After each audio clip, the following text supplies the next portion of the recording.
Kari and Lena, we are live on Church Street, where the streets are already closed down to kick off the full weekend of celebrations. Earlier this morning, I was down here in the village with Chief Myron Demkew, along with 28 new inspectors that have been promoted by the Toronto Police Service. The goal of this walk around the village was essentially an educational moment. They stopped in front of some of the murals here in the village, including one mural dedicated to the 1981 bathhouse raids, and then a second mural that was actually commissioned by the Toronto Police Service back in 2016 when Chief Saunders apologized for the bathhouse raids that happened in the 70s.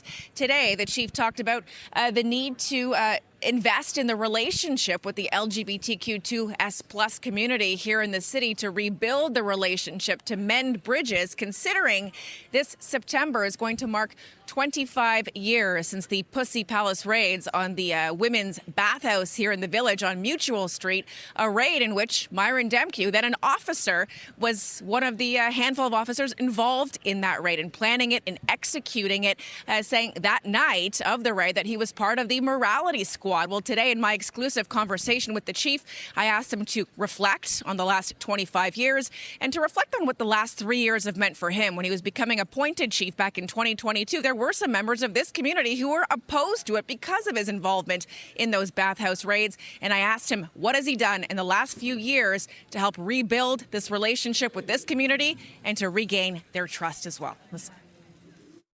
There has been progress in the last 3 years. I've come into the community on many occasions and sought out opportunities to listen and understand, and to ensure that I address myself personally the concerns of the community. And while we are seeing progress and we've invested resources and time and build relationships, we are far from finished. And this is a work in progress. And I said to the soon-to-be inspectors earlier today, while we do see advances, it is not an opportunity to slow down. It's an opportunity for us to double down on our efforts to rebuild trust in every single way we can. And so walking through the village with those newly minted inspectors is a way to educate them as they are now becoming senior officers. I want to bring in CP24's crime analyst, Steve Ryan, to talk more about this. Steve, let's start by talking about the chief's involvement in the Pussy Palace raid and what, the last 3 years of relationship building has meant to this community and the way it works with the chief.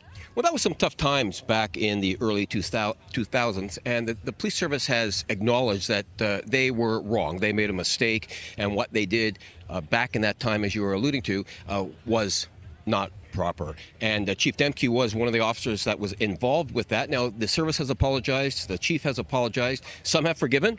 And with some, the hurt is just too much for them to forgive. So you deal with both sides. And that's the way I see it. In a way, it has played out to this point. The chief's been attending different, services like the Serving with Pride, night and other nights to try to mend those fences. When it comes to safety, and obviously officers very involved in making sure that millions of people who come out to our city and are able to enjoy Pride celebrations safely. What did you hear today from the chief super about what's planned in terms of safety?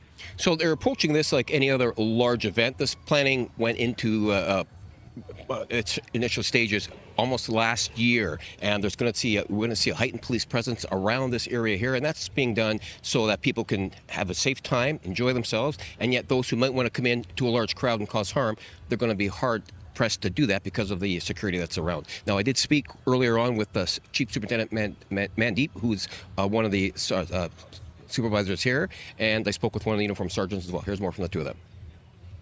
We work closely with our policing partners right across the country and into the U.S.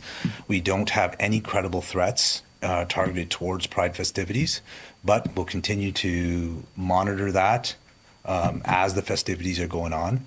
I can tell you that we work also closely with the Pride organizers and the city to assess the event and the festivities, so we will have vehicle mitigation measures within the parade route itself.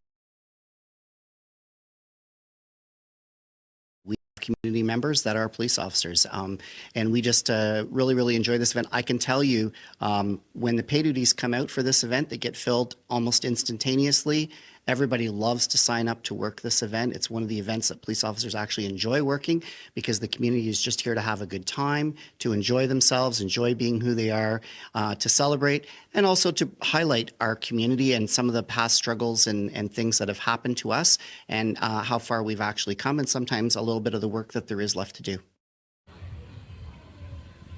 We heard Sergeant Dick in that clip, Steve, in your conversation, saying this is an event that officers enjoy working. Is that the truth? Is that part of the gig here? One of the fun ones? Yeah, it certainly is, and it's not often that police officers get to enjoy themselves in a fun event, and Pride is one of those events. So yeah, Sergeant Dick was bang on. Absolutely, and the music's already going here as well. Bakari and Lena, the party is set to begin here along Church Street for the Village. A full weekend of celebrations. Of course, we'll have it all live here on 624, including Sunday's parade. Back to you.